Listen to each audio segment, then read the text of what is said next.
morning. We're now in the hands of Ms. Lane this morning. This is the pre-meeting of the Mobile City Council, Tuesday, October 3rd. We have appeals for waivers of the noise ordinance at Lake Drive Tricentennial Park from 1:30 to 4:30 p.m., at Colonial Fort Condy from 6 p.m. until 11 p.m., at Mardi Gras Park from 8 a.m. till 2 p.m., at Medal of Honor Park from 4 p.m. to 6 p.m., at Medal of Honor Park from 5:30 p.m. to 7 p.m. In the issue Districts 2, 1, and 6. No issue. Madam Clerk. Presentation of petitions and other communications to the council. Robert Kennedy Jr. will provide a follow-up to his request last week for the $1,350,000 for Point Academy. Christine Dallas will request the release of body cam footage concerning the death of Jawan Dallas. Carrie Williams will offer comments on the death of Jawan Dallas. Alex Lofton will request the release of body cam footage concerning the death of Jawan Dallas. Tawny Allgood requests transparency in the investigation of the death of Jawan Dallas. And Marvin Liu Jr. Will talk about the necessity for transparency between government and the people it serves. Ordinances held over. 25039, ordinance amending Chapter 25, garbage, trash, and litter of the Mobile City Code. Council and Yeah, Mr. President, Ms. Reynolds. we have the 17th open on our calendars. If this could be assigned to committee, I think there's still some bugs that need to be worked out with it. I think we all should play a role in that. And then That meeting is at 1 o'clock on the 17th. Yeah, we can just shoot for 1. Okay. And then, so that would mean likely we could vote the following week. So hold this to the 24th of October. Any other comments from the council? Okay. Madam Clerk. 64046, rezone property located at 2258 Airport Boulevard and 267 Seminole Street from R1 and B2 to B2. Good, Mr. Penn. Okay. Madam Clerk. Resolutions held over. 01-1081, authorized agreement with South Alabama Regional Planning Commission to provide services for Parks and Recreation Department.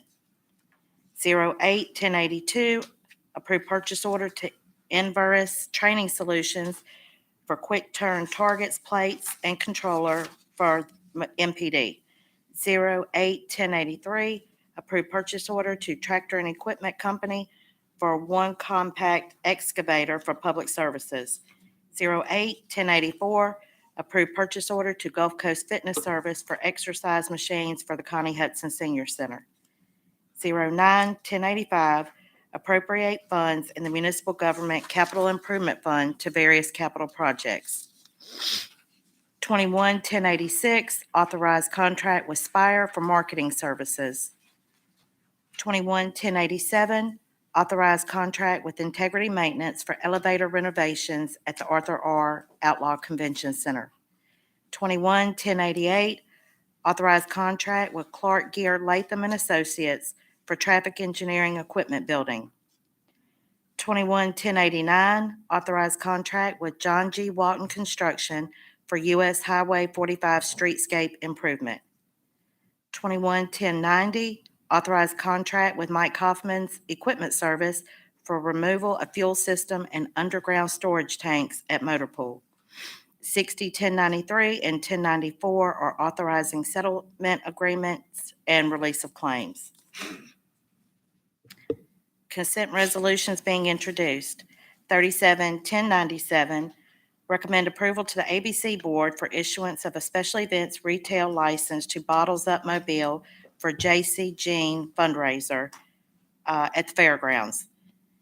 58-1098, authorized removal of weeds, group 1647.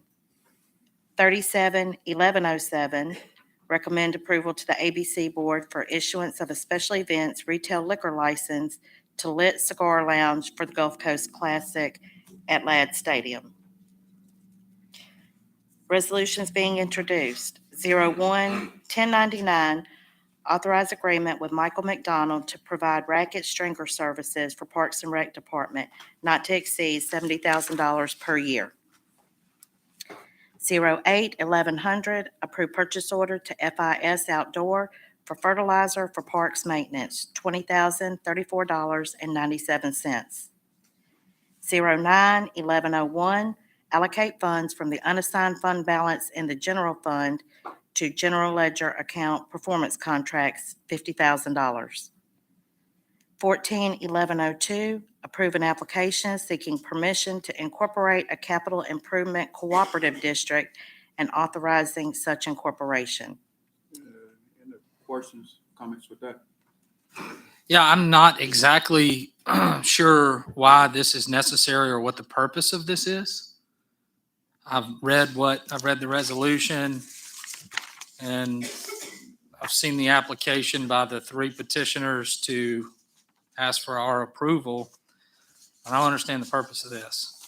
Maybe, Mr. Carroll, can you help me with that?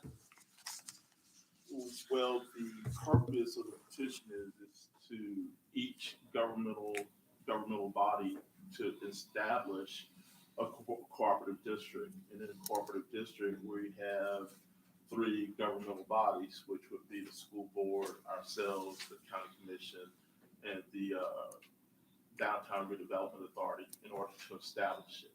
And what it does is that this petition not only goes to us, but it also goes to the county commission, the school board, and the RDA. Once they accept the petition and realize the need for affordable housing in the city, then we establish a cooperative district for the whole entire city where everybody's participating. County commission, school board, the downtown redevelopment authority, and ourselves, however we choose to do so. So that helps the city itself to provide affordable housing to the whole entire city and not to just one area of the city. So for any council member that wants to participate, then that council person can participate. If the school system wants to participate, then they can participate. You know, whoever wants to participate within that agreement can. So it makes it to where we're not doing this by ourselves. Once everybody agrees to it and we set it up, to where the city's not doing this by itself, but we're all in the same boat, realizing that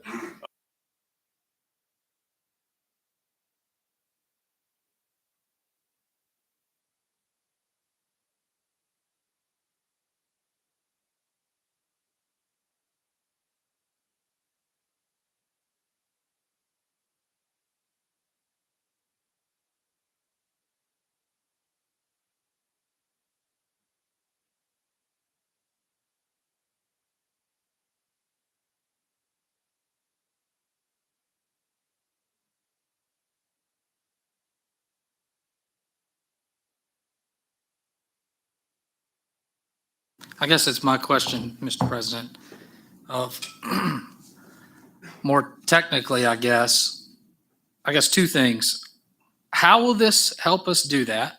All right. And then secondly, in what scenario should it ever be the case that a very small organization such as the Redevelopment Authority, which oversees a very small central business district in downtown, why should they ever have a say in affordable housing outside of their area? So those twofold. well, actually, outside of the area, or not within the downtown.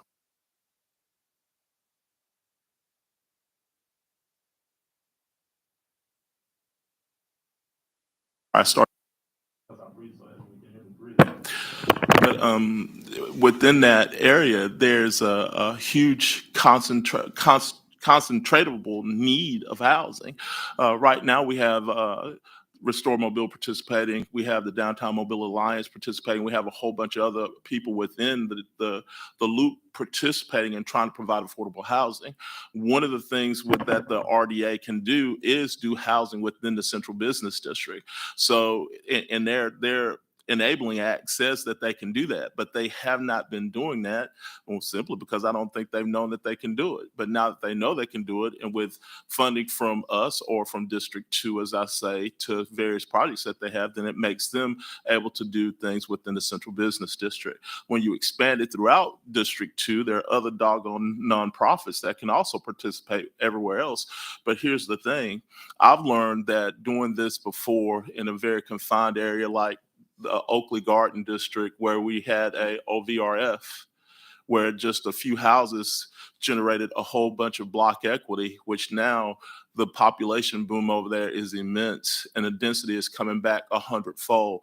And that was just started in 2010 or 12, and we're only 10 years away from that, and look what it's done.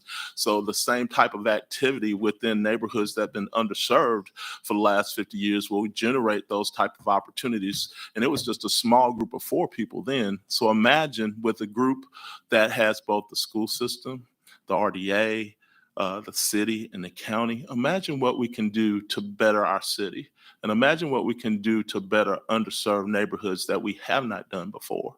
And matter of fact, this entity would be the only entity that's actually trying to build affordable housing in our city right now. We don't have anybody else. This obviously needs additional discussion.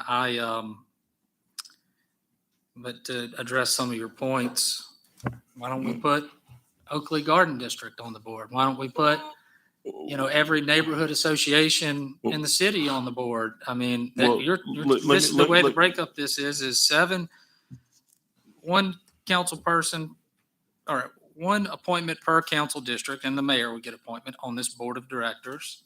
The county, so there are 3 county commissioners, they'll get 1 appointment. And then this very small organization that's frankly got no track record of redeveloping anything outside of maybe a very small area of downtown, they get an appointment.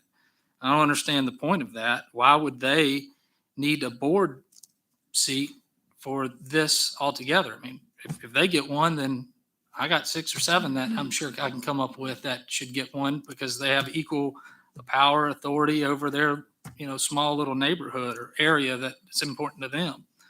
So I think we got to have additional discussion about this. I look forward to hearing from the Mobile Housing Authority, which is the authority that's established by the legislature to oversee these sort of matters. And they have the direct funding source with HUD and federal money. And this, seems like somewhat of a sidestep of them, or a duplication of services by both what the city is providing currently, the Mobile Housing Authority is providing currently. And maybe it's better that we try to get on the same page with all of that before we start creating another level of bureaucracy. First, let me respond to you about the Mobile Housing Authority. The Mobile Housing Authority can no longer do a 1-for-1, which means they can no longer build themselves. So they can't build anything. What they have to do is they have to go out for a developer or whatever under the same consequence of precipice. With this in place, we encumber the whole city, and we provide guidance and leadership to whoever wants to build within it. So to say that we already have somebody doing something, that's a misstatement, because we don't. Secondly, to say that these smaller groups have appointments to the board, the reason why is because in order to have the collaborative, you have to have 4 governmental agencies in order to set the collaborative up, so that you can set the cooperative up as a capital improvement district. That's why that's set up like that. All you had to do was simply ask me instead of challenging me on this, and I would have walked you through this before we got here today, so that you would be educated enough to really understand what we're going. This right here allows us to set it up, to write the ordinances that establishes the capital improvement district. This is what it does. It allows us to begin it. So when we write this and we start writing it so that you have all your questions answered, I will do like I always do, and I will submit it to this council as we go through it for your review, and it will go to committee. And when it comes out of committee, then hopefully we'll have all these questions answered. But right now, our biggest need in this city is affordable housing more than anything out there. So why would we want to stop it? And it doesn't mean that a city only has one entity to do affordable housing. A city can establish as many as it wants to. So it sounds like somebody and some people may only want one entity, but we don't have to. The more we have, the better we are. Because one entity can't do it all. But with our guidance, we can do even more to support those entities out there and to create even bigger and better opportunities. Mr. President, I just as far as voting goes and what we're finding and trying to resolve, just here in section 2, it says that the city council is determined and does hereby find and determine as a matter of fact that it is wise, expedient, and necessary that the district be formed. I'm not certain of that at this point. So I'd like to hear additional information. I'm not convinced that this is wise, expedient, and necessary at this point. So, we can explore it more. I have no objection to that. And I think our conversation this afternoon with the Housing Authority is going to shed a lot of light on, the city's role, what it should and shouldn't be with regard to affordable housing. We certainly have a lot of money, the ARP funding that has to be allocated and spent. And, we got to decide if the city's hiring a developer or how that's all going to work. And so I think this is the right time to have the discussion as we approach, giving out or handing over some of that money. So that we have a clear line of delineation here, the Housing Board has no bearing on what this city candidate can't do. It does not dictate if we're going to move forward with affordable housing or if we're going to revitalize neighborhoods. The Housing Board, matter of fact, doesn't have the overall strength that we do with combinations of all other government agencies in order to revitalize neighborhoods.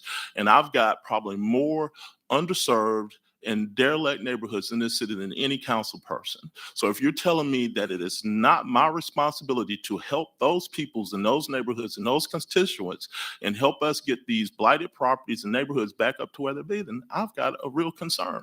Because our job is a public servant, and that is to serve the people and to serve this city, not just one district, but the whole entire city. And that's where we're going with this. And it is to serve the whole entire city so that we can alleviate this city or help alleviate these cities of this city of areas like this.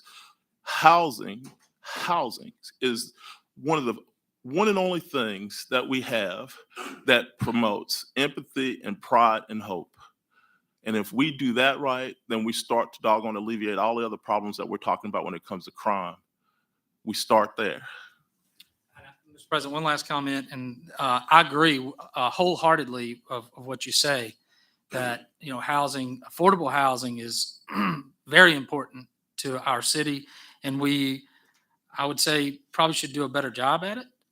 And we've got some funding to, put towards it. I'm not questioning whether or not that, and I'm truly not. I think there is a need and the demand's out there. I'm just don't know that this is the mechanism in which we do it. So like I said, I'm willing to be open-minded and consider it, but right now, I don't know that it's wise, expedient, and necessary to move forward with it. So I look forward to additional discussions about it. Maybe you and I could talk after this meeting and you can bring me up to speed with your thoughts. I appreciate your open-mindedness. Mr. Day? I share some of Mr. Reynolds' concerns. If once we go down this road and the city of Mobile starts providing money to construct, maintain, and administer public housing, I don't know where that ends. The federal government has been trying to provide public housing for 60 or 70 years now, and they have unlimited resources at their disposal. And as we all know, that effort has not been entirely successful. So I think we need to move very cautiously with respect to this. And I also would like to know, if we go down this road, what the immediate and future commitments financially and administratively in terms of staff time would be required to do what's contemplated. Because you could end up with a situation where the city of Mobile owned and administered large blocks of public housing, which puts a unavoidable financial commitment to something like that. And I just think we need to move very cautiously. I'm not against affordable housing, but I think we need to move cautiously on this and make sure we understand exactly what we're committing to in both the short term and long term. Ms. Mr. Penn. Thank you, Mr. President. I think it's a difference from public housing and affordable housing. This is not public housing. This is providing an opportunity where people have hope and have a place to live. And we know that we also have the funding to be able to do that, to provide this opportunity where people are homeowners. And that's a difference. Public housing provided where people just never owned anything. So that's not providing them an opportunity to have pride. And that's the difference. When you're a owner of something, you have pride in that. And so I think having this opportunity is a great opportunity that can create a change in our city, create a change in our community. We talk about, poverty. We talk about crime. But when you create ownership, people take a difference in their community. They don't want to see certain things in their community. And we have this great opportunity to do that. I think this is a great initiative. I commend Councilman Carroll for putting this idea out there, because I think it's definitely needed. We need to be innovators and create ideas to help better our city, better our community. Now, do we need to sit at the table and figure out what ways are best? Let's do it. That's why we have our committee meetings. But I think we also need to work together to make that happen. Thank you, Mr. President. Yeah, I would also like to piggyback behind Councilman Penn. I do commend Councilman Carroll also. Former Councilman Richardson used to say something like this: if you keep doing the same thing, you keep getting the same results. And, the housing situation in Mobile, not only in Mobile, but throughout America is, it's bad. Basically, the city is trying to have, 1,000 homes in so many years. With that being said, that if we keep on doing the same thing, we're just going to keep on getting the same results. The question is, what is the housing board doing now? What is the city is doing now? We talking, but where's the action? And that's why I commend Councilman Carroll for taking up this action. Yes, we all do need to sit down at the table and discuss this, and through, committee meetings, and everything, especially just trying to see exactly where's the road map, the print map where we heading to. Pretty much, someone had talked about Mobile about being a charter city a couple months ago. Let's be a charter city, and let's just show America what to do. Councilman Carroll. Thank you. Corey made my point for me when he talked about public housing versus affordable housing and ownership and hope. But we've already started down this path in the city with affordable housing and attempts to get programs in place. The HOPE program is an affordable housing program where the city itself is expending resources since somewhat of a revolving fund type of process. So we're already trying to go down that road. This enhances what we're trying to do. This creates a way that the city departments and everything that we're trying to do can partnership with this idea to enhance what we're doing and to be able to do it every day, day in and day out, and increase the value of these neighborhoods that haven't seen it before or haven't seen it in a long time. Thank you, Mr. President. Mr. Davis. Yeah, I'm glad, I appreciate Mr. Penn saying what he said, because I think, at least for me, there's an important difference between affordable housing and public housing.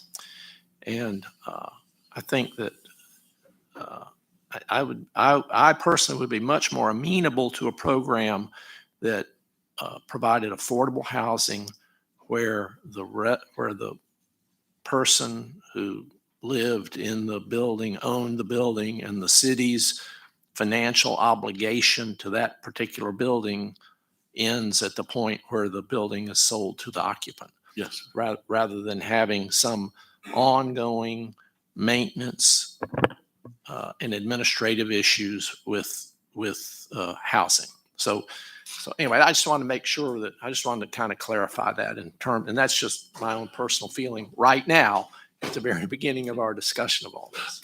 Mr. President, Councilman Davis, you're exactly right. The structure will be of such that the owner owns the property and it revolves back. The city won't have an obligation after the property's sold. Our job would just be to simply get it started, get it sold, have ownership, and it rotate and revolve. And we'll discuss that once the ordinance is in place and the process is there. Right now, this is a petition stating that we have a high urgency and a need to have affordable housing in our city. Mr. President. Mr. Reynolds? That's not what this is. This is way more than that. I mean, I know that this says way more than that. Once this is established, this capital improvement cooperative district, we're essentially going to appoint people to create a board. They're going to be on a board, and then they're going to ask for money. They're going to likely hire a director or somebody like that to oversee the program, duplicating services in the city. And then they're going to make decisions. We forego our ability to interject or intervene at that point. We're giving over everything to that board, and they make their decisions. And they could decide to do what you're saying, but they could also decide to do something different. Mr. Reynolds, you've got the cart before the horse right now. This allows us to get the ordinance established. This isn't an ordinance establishing it at all. That will come later. It's just approving the petition. That's right. That's right. It's a very important step in the process. I know you want to make it like it's nothing, in order to prepare an ordinance or whatever, but this is the first step down the road. Before we take that first step, I've got to have a better understanding that it is in fact wise, expedient, and necessary to do take this sort of action. So, Okay, council, we're going to discuss this further. Maybe we may have to do a committee meeting, if so, that would be also on the 17th. But let's move on. Okay, Madam Clerk, Barbara. Yeah, I wanted to draw your attention on page 409-1101. That's an unbudgeted item. That $50,000 is coming out of the unassigned fund, out of the general fund. And it is to go toward a performance contract that we didn't anticipate with UJ Robinson. It's an adult daycare facility. It's in dire need. It has a lot of deferred maintenance. It serves about up to 74 adults a day that have either mental or physical disabilities. And so I went out and toured the facility, and the reason I'm going to ask y'all to consider a consent, because even the director has not been able to take a paycheck. They're state funded, but they're in dire straits, and I think some of y'all are probably familiar with it, but consider taking it under consent. If I have any issues. No, I'm fine. I have no objection, but I think we did this last year as well, on last year's budget. No. That was somebody else. No, Okay. no.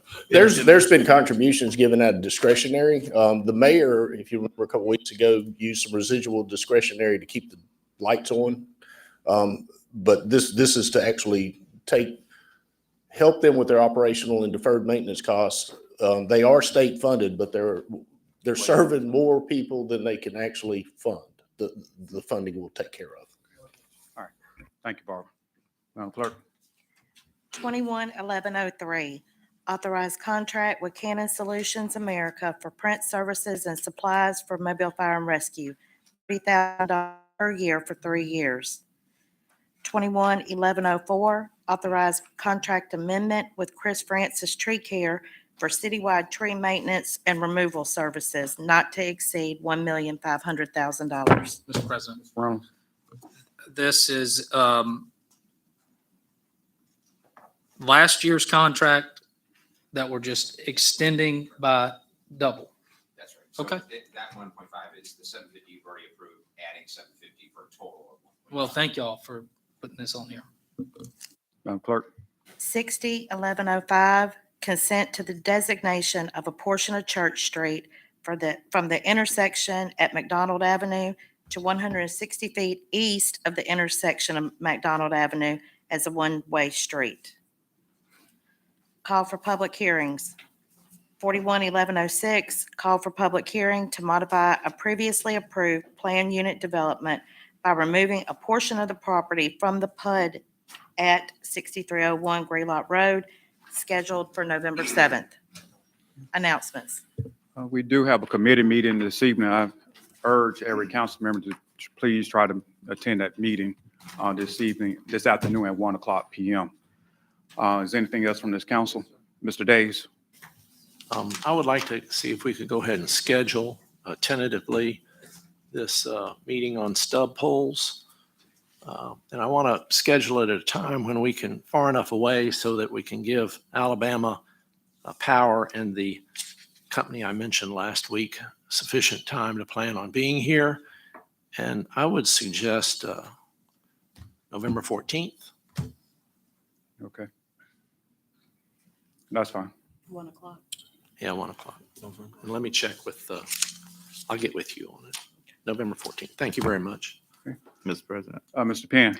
Yeah, I'm excited to see 211089 today to be able to improve on Highway 45. I want to thank the mayor and the administration for assisting me on this project on Highway 45. This is a great day for the Tomerville community and the city of Mobile working on this project. We've been working on the neighborhood toolkit, and to see this on the agenda to be approved today, it's exciting. So again, thank you to the mayor, thank you to the administration, and we're excited to have this done in District 1. Thank you. I hope you point out to Councilman Richardson that he tried for 20 years to get this done, but you got it done. I got one question. You're going to include District 2 side of the street too, right? I don't know. We'll see what we can do. Oh, man. Mr. Woods? Mr. President, at this time, I'm going to ask the council to go into an executive session and then reconvene at the 10:30 meeting for the purposes of discussing litigation, ongoing litigation. All right. Properly moved second, discussion. Madam Clerk? Councilmember Penn, Yes. Councilmember Carroll, Yes. Council President Small, Yes. Councilmember Reynolds, Councilmember Daves, Yes. Councilmember Woods. Yes. Okay. We'll see you all at 10:30. Yes, sir. Which way is Church Street? One way back